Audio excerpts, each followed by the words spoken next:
با مقصد سزاوار استقبال گرفتن جشن 35 سالگی استقلال دولتی جمهوری تاجیکستان در تمام جماعت‌های شهرک و دهات شهر حصار کارهای سازندگی، آبادانی و راهسازی به طور گسترده جریان داشته این اقدامات به یک عنعنه نیک تبدیل یافته است. در این زمینه راه شراره دوشنبه که مسافه آن 2 کیلومتر و 600 متر را تشکیل می‌دهد، سالهای طولانی به تعمیر ضروری باقی مانده بود، با دستگیری مقامات اجرایی حاکمیت دولتی شهر حصار و سهم صاحبکاران و ساکنان جماعت شهرک شراره پورا منفرش کرده می شود. راهبریت شهر حصار ضمن بازدید از جریان منفرش کنی این راه اظهار داشتند که تطبیق چنین کارهای سازندگی در پرتو سیاست بنیادکارانه راهبریت دولت و حکومت جمهوری تاجیکستان صورت گرفته یکی از سمت‌های مهم رشد انفراساختار کشور محسوب می‌یابد.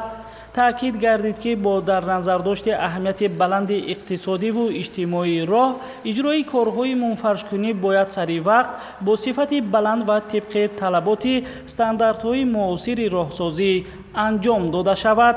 طول 10 سال است که من از همین راه‌های بین شهری رفت آمد دارم و در همین دوره 10 ساله رفتگی ما همین راه‌ها به طلبات امروزه جوابگو نبودند. با دستگیری حکومت جمهور و حکومت شهر حصار این راه‌ها از تعمیر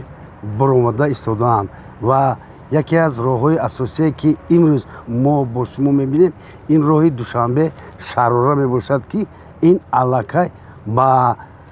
گفته صاحبکاران و دستگیری همین صاحبکاران ممکن قدر که در 2 روزی نزدیک همین رو از تعمیر